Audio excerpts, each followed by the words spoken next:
Hey there guys, and welcome back. Got some custom cards that John Staymos sent me. I'll be putting my custom cards in another video, because he sent me quite a few, and he wanted me to do some custom card videos, so if you guys have any custom cards that you want me to review, I'll go over them. If you just send me them in the links, you can go to customgwent.com/cards. I'll have a link in the description for you to check it out, but I actually haven't read his yet. He left me these a while ago, but I got really busy, so I haven't been able to look at them or go over them, so I wanted to check them out now.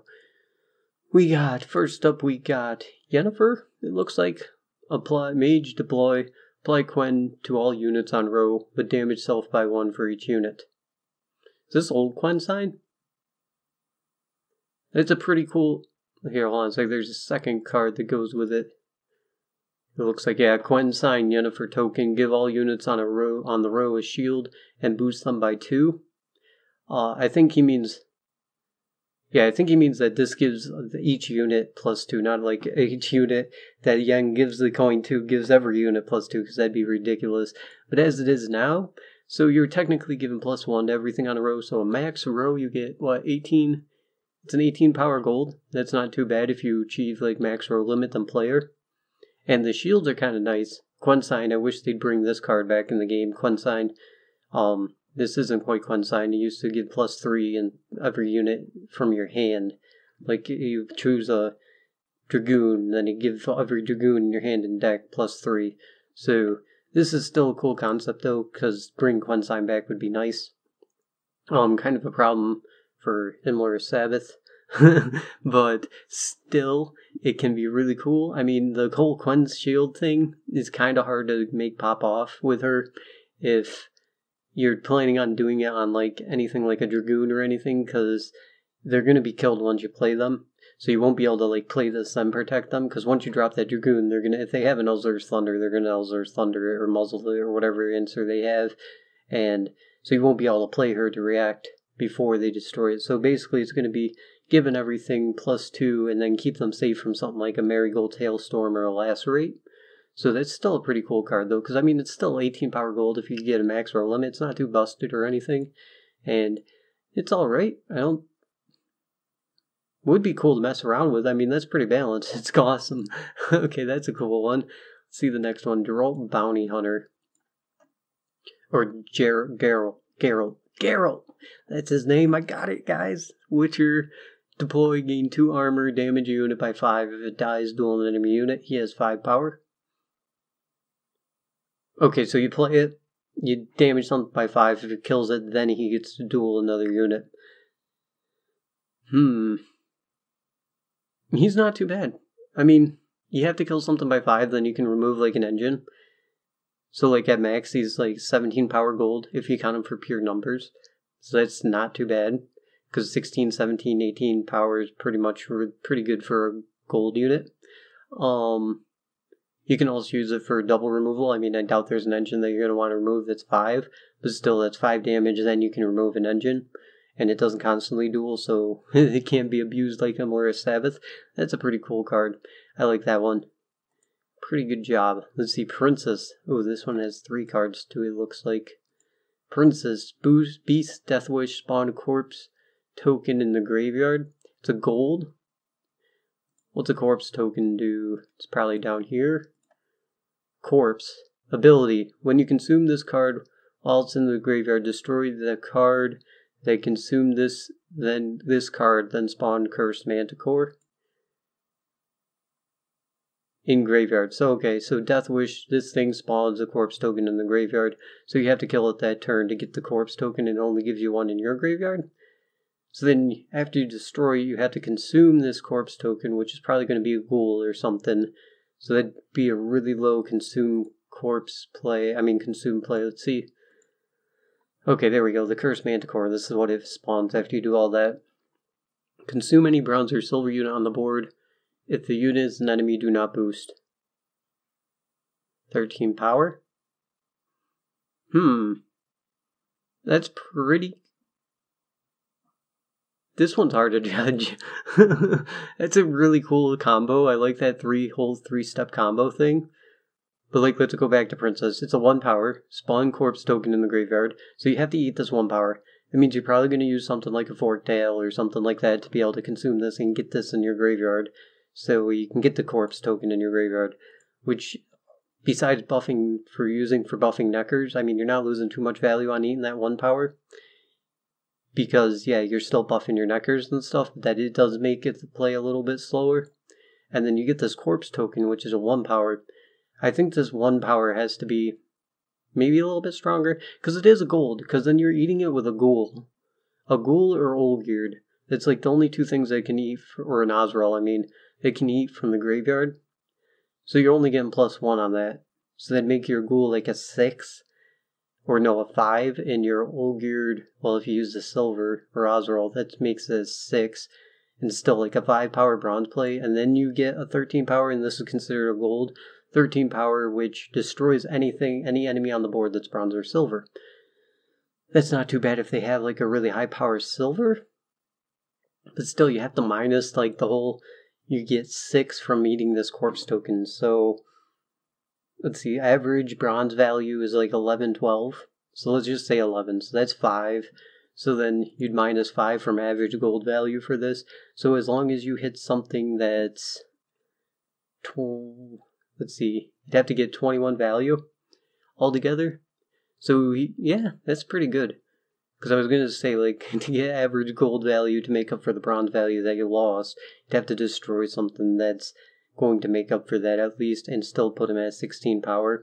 So you just have to eat something that's 8, or destroy something that's 8 or higher power. This thing could be really deadly in the end. It is a 3-step process, though, and since the corpse token is a bronze, which it has to be for gold to eat it, bronze or silver, I think you should make the corpse token a silver. Just that way, like, things like, Vicavaro Novice can't mess with it. So if they wanted to mess with you trying to do this plan, they'd have to use something bigger, like a Caretaker, or something like that. Or maybe Cantarella. Because Cantarella could shuffle this back into your deck. That's really risky to pull off. But if you do pull it off, you get this Cursed Manticore that just nukes a bronze or silver enemy card. That can be really good. It would be wicked fun to mess around with. I really like this whole three card combo. Okay, let's get into the next one. The Abyss. This one sounds awesome. Ooh, the art looks awesome. Where do you find this awesome art? My art is crap. I'll do mine in a separate video. The Vista Polly. Destroy 3 of your units on the same row to destroy 1 unit on the opposite row. It's 10 power. I mean, your opponent's gonna know if you start placing a bunch of 1 powers on the same row that you're gonna want to destroy 3 of them to play the Abyss and destroy something on the opposite row. Because it has to be opposite row. That's what makes it balanced. Like, if it was any row, that would be absolutely ridiculous. Because Skellige has, like, Priest of Freya and everything. Plenty of cards, just 1 powers that you can knock off to do something else. Kind of like Soul Exchange in Yu-Gi-Oh! Or Change? What was that one? Swap, where you got to trade creatures. Then you give them like a lava golem and you take one of their really good cards. Oh, that was a great meta. But, let's see. Destroy 3, units same row, destroy 1 unit on the opposite row. It's really hard to set up, because you're going to want to destroy 1 powers. Because if you take -3, he's 7, so then you have to destroy something that's 10 or higher power for him to give value. But I mean, you could destroy something with a really annoying effect. I think this one needs a buff somehow, because it's really hard to set up and make work in your favor.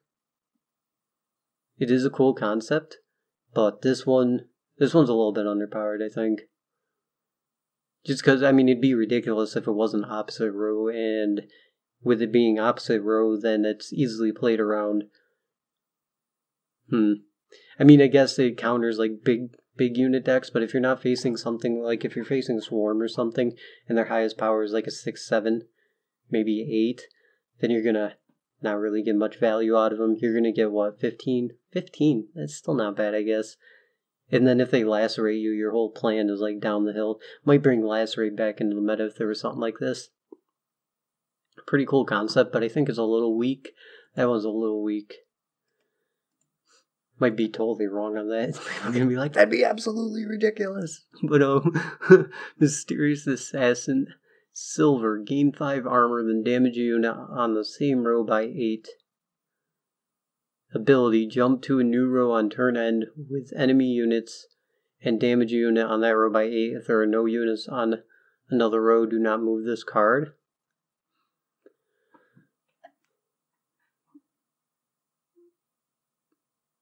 Jeez. Yeah, this one's a bit busted. It went from really underpowered to really busted. The first couple cards were really balanced, I think, but this one, wow. Like, you're either forcing them to play on one row, or else this thing's just gonna wreck your whole field. Because within 2 turns, he's done 16 damage. You play him, you give him 5, he does 8. So right there, you gain +3. And then it happens on turn end. So either way, you get this twice before they can even respond to it, unless it's your opponent's turn end. And then they'd have to kill it, and if they don't kill it before, like, if they pass you right after, he still gets that +8 again. So, let's see, you gave him 5. So, if they just pass you right after, 11. You'd have to be in a position where 11 points is going to keep you in the game, and then this thing's absolutely busted. Because this thing will just wreck your opponent's whole field. And even if they play on one row, like, there's that row limit, so they can't play more than 9 cards in one row. And then they just set themselves up for a lacerate if you force them into one row. Like, this card would be absolutely busted, I'll tell you that. But it is a cool concept, the whole jumping around thing. But yeah, by 8 is way too much. It is a random enemy. I guess you could hit a Priestess of Freya or something, but still, yeah, that's pretty busted. That's a cool one though. Anna and Rita? 2. Gain 10 armor, then toggle unit spying status and strengthen by 2. Ability, toggle unit spying status every turn and boost by 2 every time you toggle a unit spying status. Oof. Oof. This would be really cool, but this would need to be like a round 3 play, because it's like 2 power. And even if you'd have to have those, enforcers and brigades set up, so this thing could get you crazy value. Because, I mean, if this thing works out like you planned, I'm guessing, is that you drop this, you toggle unit spying status, there you go, all your brigades and your enforcers trigger. Then you hope that they don't kill this, which is 12 power, so I mean 10 armor, that's really good, but you can still Mardrum it, or Mandrake it, or Peter Gwenleave it? That might force those back into the meta just because this card could be pretty deadly in the long run. But then, yeah, you toggle that, and then if you say you drop like an Infiltrator, you get to toggle unit spying status, then toggle another unit spying status, then trigger your Enforcers and Brigades again. But it does boost them by 2. Ooh, strengthen them by 2. Wait, toggle unit spying status and strengthen by 2. And boost by 2 every time you toggle the unit spying status. So she's getting boosted by 2 every time you toggle the unit spying status.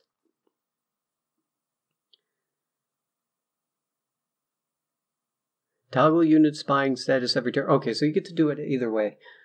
So, and she's boosting herself. So you gotta figure even if you don't have brigades and forces out, she's getting +2 a turn. So that's better than false Princess Siri or whatever. But still, this one's really hard to judge. It's a cool ability, but I mean, and like if you drop this, say you go first or something, you can't drop this. It's 2 power. Yeah, okay, it's 4 power because it strengthens by 2 right away since you toggle the unit spying status. So the only way you can drop this is if you already have Enforcers and Brigades out, and that's something that you're usually setting up round 1 with spying decks.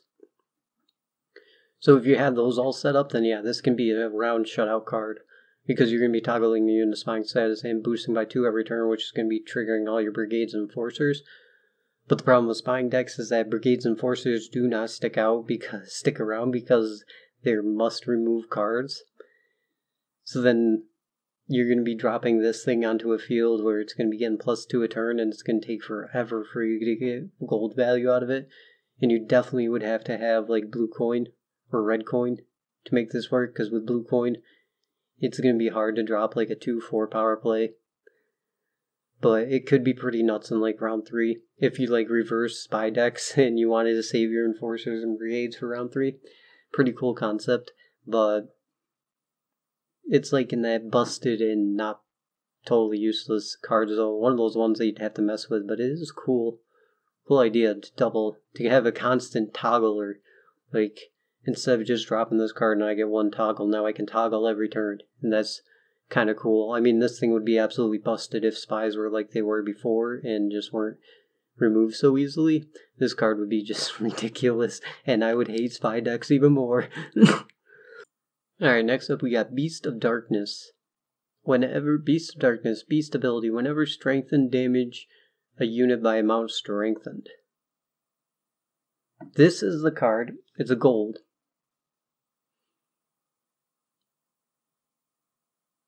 This is the type of card that strengthening decks need. Yeah, but you could renew it. It's not cursed. Because this thing obviously, like, you don't get much value out of strengthening your cards besides for reviving them later with current strengthening decks. Like, that's why the 9 power guy isn't ran really who strengthens your card by 2, because he's like, it doesn't do much for me. But now when you strengthen him, you'd also damage the enemy by 2. And there's plenty of Skellige strengthening cards where, like, you Mandrake him, that turns your Mandrake into a 16 power play. That would be pretty cool. And then, like, yeah, he gets super strong, then you can renew him in a later round. I think this thing would be, like, secretly OP. Yeah, I think this thing would be ridiculous. It would be really fun, for sure.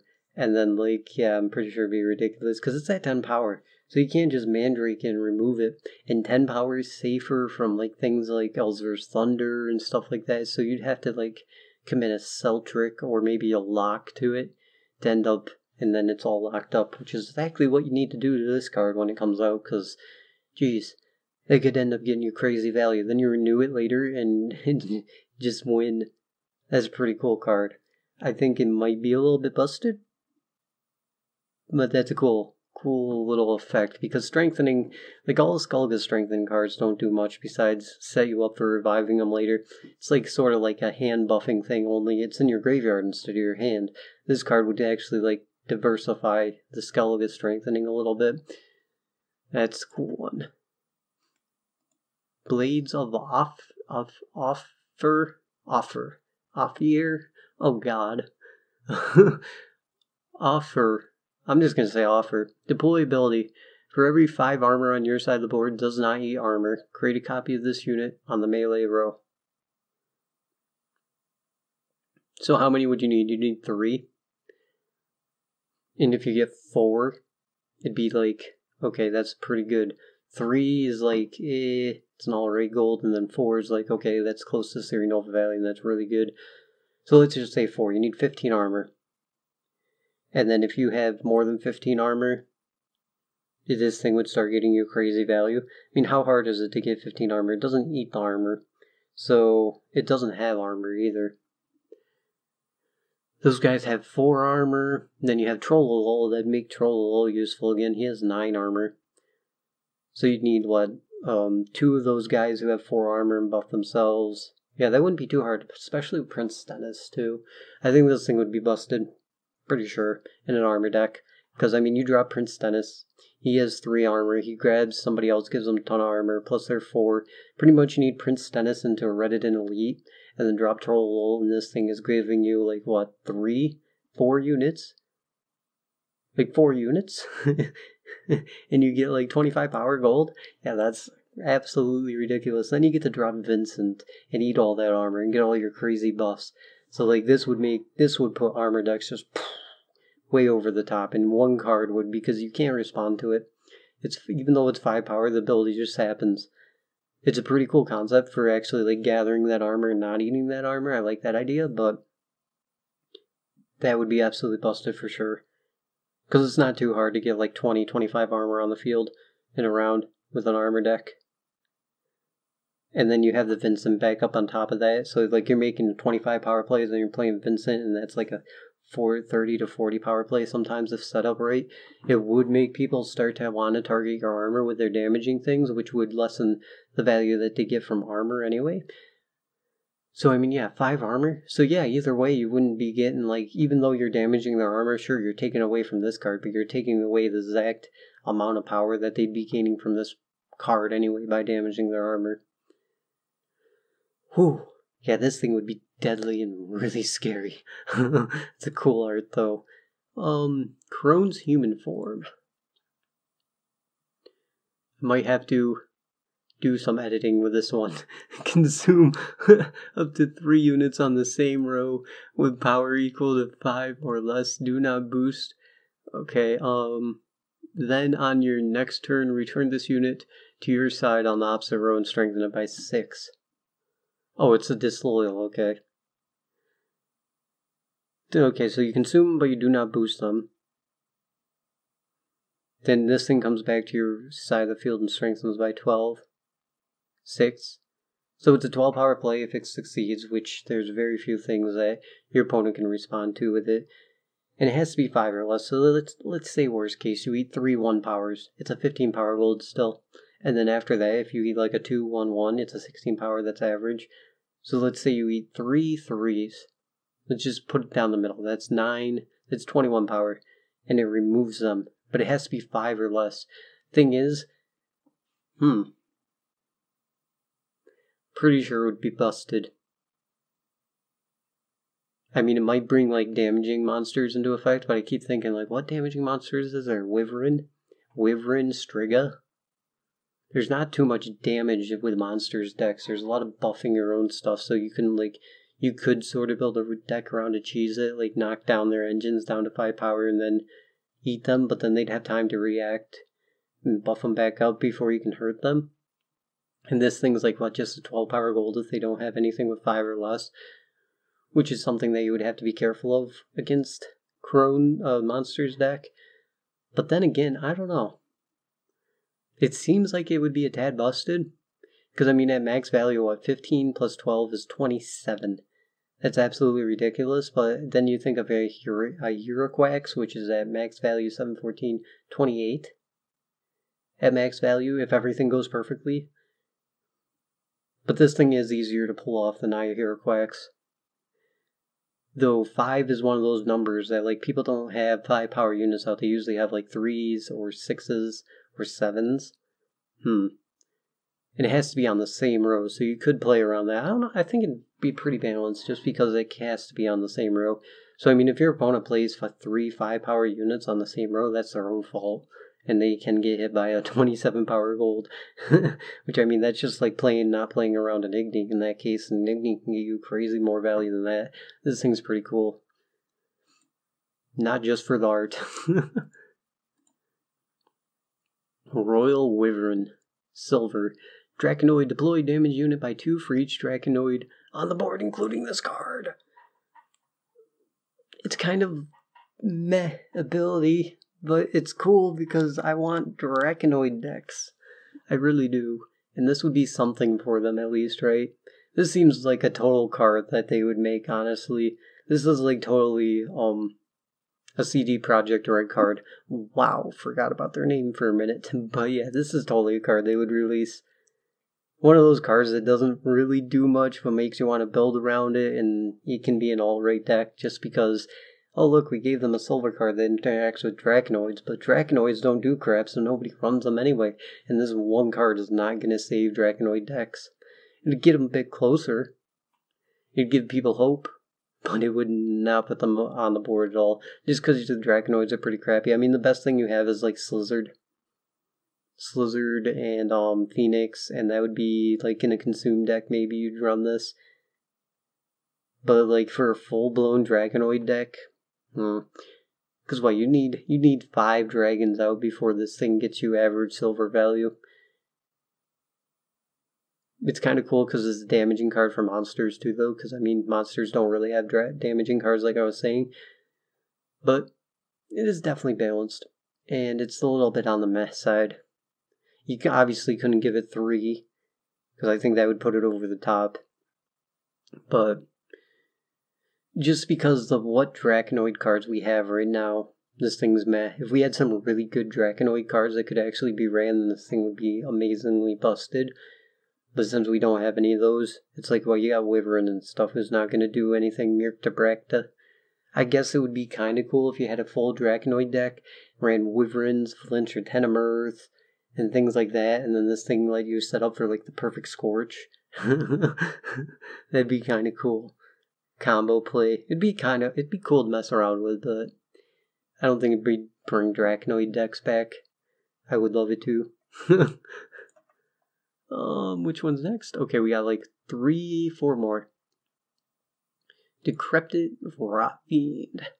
Necrophage ability. When consumed, resurrect this unit on the same row and target enemy unit on the opposite row. Every time this unit is consumed, damage that unit by 3.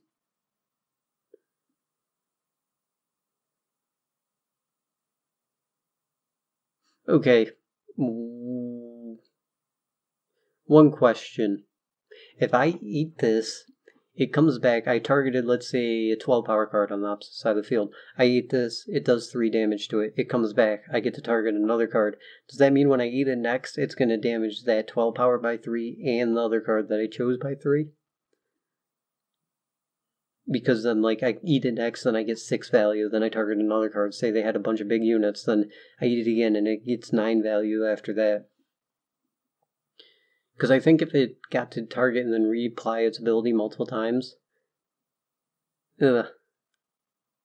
Problem is, I don't know, this card, like, it's one of those big cards that, like, people would want to make work. The problem is, you couldn't build a deck around it. It'd be one of those things like people run the normal Rot Fiend right now where you sort of dump it on round 3 or something, because you can't just drop a 3 power bronze and then hope, like, you drop a 3 power bronze and you eat it. Okay, it's a 6 power bronze the first time that you eat it. Oh no, it's a 9 power bronze. Because you eat it, you get the power, and then it comes back anyway, sort of like Olgierd. Can be Mardrummed. I don't think, if you get to target multiple targets, the thing would be pretty busted in round 3. If you get to target one target, thing would be alright. Be fun to mess around with for sure, but I mean, it wouldn't be, I don't know. Because then I also see things, the fact that it comes back like Olgierd. And you, like, oh yeah, this thing would be totally busted in round 3.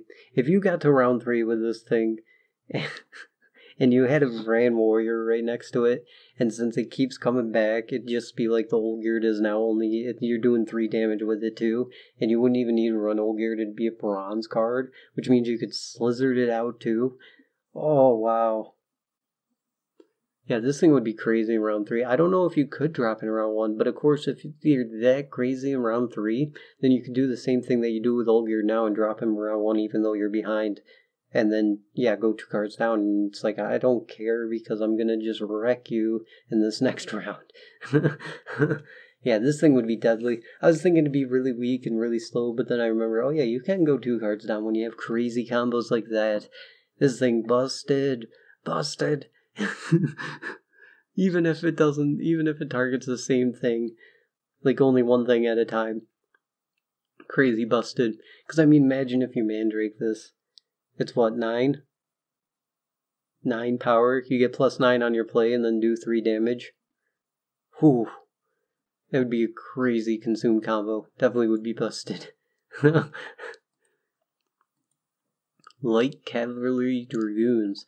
Elf Ambush. When revealed on your next turn, move any 2 units to this card's row. If it's an enemy, damage it by 2. Okay, so it flips on your next turn. So you play it, then it's going to flip, and then it's going to move 2 units and damage them by 2, making them a 9 powers bronze, which is really slow.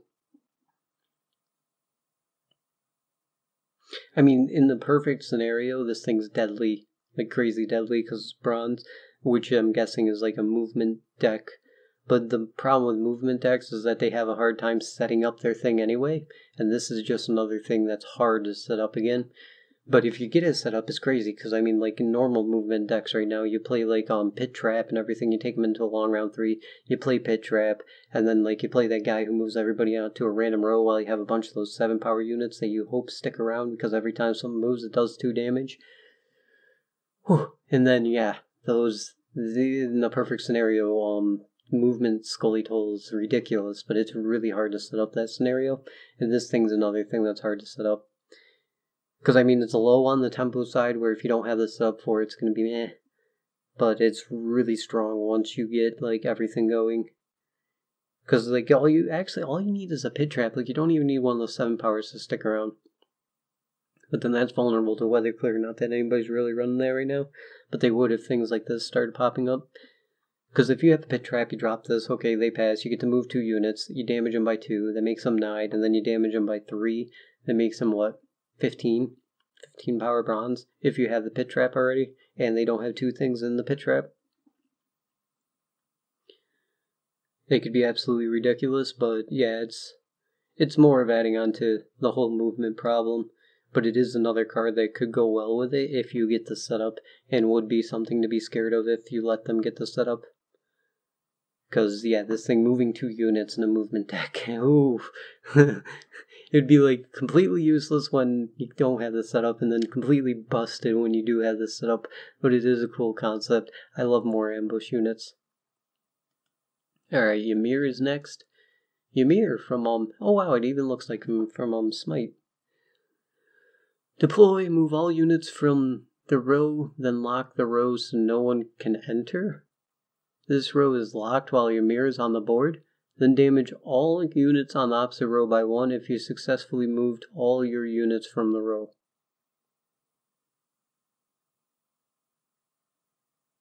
What?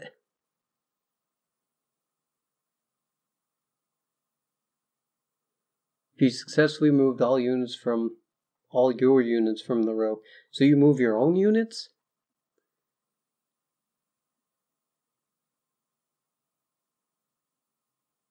I'm really confused by this card, just because you drop them, you move all your units, is what I'm getting from this. But then they go to a specific row that you'd have to choose. And then you lock that row, so nothing can enter that row. Then you have to move Ymir, because he's still there, so you didn't successfully remove all your units from the row. Unless it's supposed to be the enemy's row, which would make more sense. Like if you successfully moved everything from the enemy's row, because they had another row that was open enough, then he could get you some value. Card's really confusing. Like the rest of them have been really well done, and then this one, I'm not really understanding it. Seems like a cool idea, which I'm guessing you mean that I move my opponent's cards from a row to another row, and if they have an open row that's like not full of units already, so I can move all their units to that row, then I do 1 damage to them. So like at max value it'd be 24, and that'd be absolutely ridiculous, but then you also lock the row, so then they're only down to 2 rows. Kind of countering swarm decks too. Unless it means move your own units, then this card just makes no sense. Even if it was move your opponent's units, I think this thing would be pretty busted. Kind of cool that you lock out a unit's row. I kind of like more control cards to be in the game like this, like ideas like this, where you can like, lock an opponent's row, so that way if they take you into a long round 3, then there could be punishments, ways to punish it, so that way they can max out their cards, and like, you can't just go into a long round 3 and run a swarm deck. I'm kind of confused by this card, so I can't really judge it. And then last one, we got Spearmen. Rita didn't deploy, damage an enemy by 4, add 1 damage for each unit on that row. Hey, look, we were just talking about punishing swarm decks.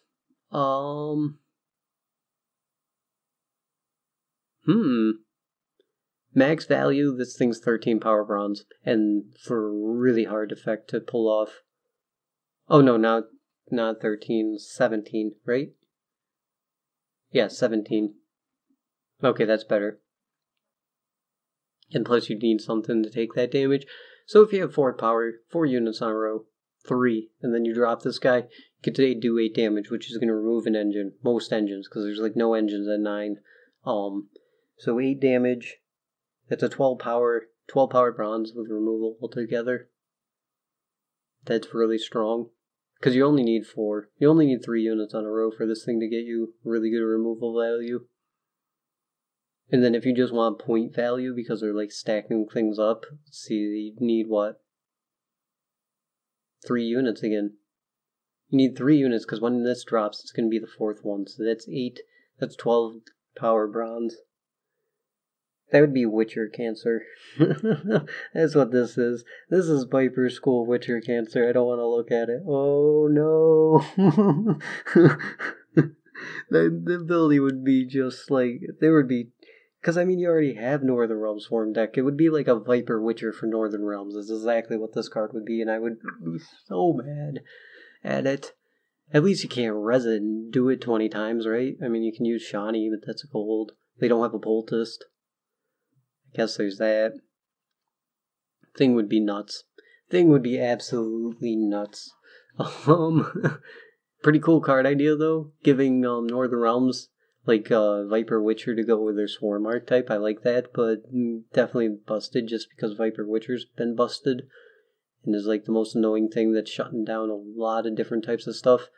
But yeah, overall, card's really cool, dude. I really liked reading them. I mean, if you guys have any more, let me know. Yeah, that's about it for this one, though. And I'll see you guys in the next one. Till then, have a good one.